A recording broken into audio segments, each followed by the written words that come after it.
Doctor, നമ്മൾ പലപ്പോഴും പറയുന്നൊരു കാര്യമാണ് ജീവിതശൈലിയാണ് പല അസുഖത്തിൻ്റെയും കാരണമെന്നത്. അപ്പോൾ ഇത്തരത്തിലൊരു ജീവിതശൈലി എത്രത്തോളം സ്ഥാനാർബുദത്തിന് കാരണമാകുന്നുണ്ട്? വളരെയധികം ജീവിതശൈലിയുമായി ബന്ധപ്പെട്ടൊരു ക്യാൻസറാണ്. നമ്മുടെ നാട്ടിൽ പണ്ടൊക്കെ സ്ഥാനാർബുദം ഇത്രയധികം നമ്മൾ കാണുന്നില്ലായിരുന്നു. ഇപ്പോൾ കുറച്ച് കാലങ്ങൾ കഴിയുന്തോറും, ഓരോ വർഷം കഴിയുന്തോറും സ്ഥാനാർബുദം കൂടിക്കൊണ്ടിരിക്കുക തന്നെയാണ് ചെയ്യുന്നത്.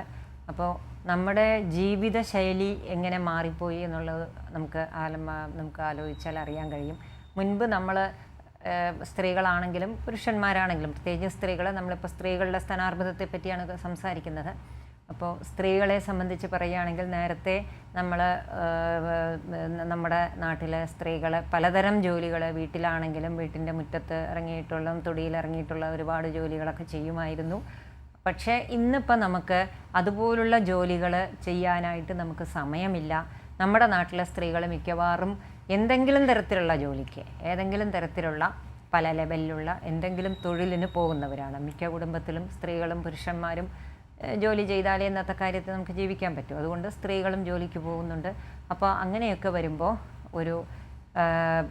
നമുക്ക് വേണ്ടത്ര ശാരീരികമായ അധ്വാനം കിട്ടുന്നുണ്ടോ എന്നുള്ളത് ഒരു സംശയമാണ്.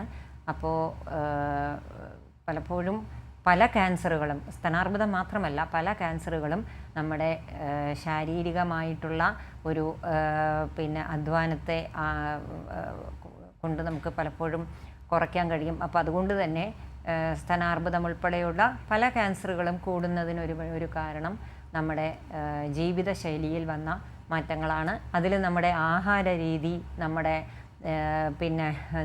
നടത്തം പോലുള്ള കാര്യങ്ങളുടെ കുറവ്, ഇതെല്ലാം ഒരു ഘടകമാണ്. ആഹാരം പലപ്പോഴും നമ്മളിപ്പോൾ പണ്ട് നമ്മൾ കഴിച്ചിരുന്ന രീതിയിലുള്ള ഭക്ഷണങ്ങളല്ല നമ്മൾ പലപ്പോഴും കഴിക്കുന്നത്. പണ്ട് നമ്മൾ വീട്ടിൽ തനിയെ നമ്മൾ ഉണ്ടാക്കി കഴിക്കുന്ന ഭക്ഷണങ്ങളായിരുന്നു കൂടുതൽ കഴിച്ചുകൊണ്ടിരുന്നത്. അതേ സമയത്ത് പണ്ടൊക്കെ നമ്മൾ സ്കൂൾ വിട്ട് വരുമ്പോൾ നമ്മുടെ അമ്മമാർ കൊഴുക്കട്ട, പിന്നെ അതുപോലെ പയർ വേവിച്ചത്, പിന്നെ വത്സൻ, അട, പല പേരുകളുണ്ട്, ഇങ്ങനെയുള്ള വിഭവങ്ങൾ, ഇതൊക്കെ പലതും വീട്ടിലുണ്ടാക്കി വെച്ച് അതൊക്കെ കഴിച്ച് വളർന്നവരാണ് നമ്മളും, നമ്മുടെ മുൻപിൽ ഉണ്ടായിരുന്നവരും. പക്ഷേ ഇപ്പോഴത്തെ കുട്ടികൾ മിക്കവാറും അമ്മമാർക്ക് ഇതൊന്നും വീട്ടിൽ ഉണ്ടാക്കാൻ സമയമില്ല. പലപ്പോഴും പുറത്ത് ബേക്കറികളിൽ നിന്നും കിട്ടുന്ന, വാങ്ങിച്ച് കഴിക്കാൻ പറ്റുന്ന പല രീതിയിലുള്ള പലഹാരങ്ങളാണ് പലപ്പോഴും കഴിക്കുന്നത്. അത് സമ്മർദ്ദത്തിൻ്റെ സാഹചര്യത്തിൻ്റെ ഒരു സമ്മർദ്ദം കൊണ്ടും മൂലം ആണ്.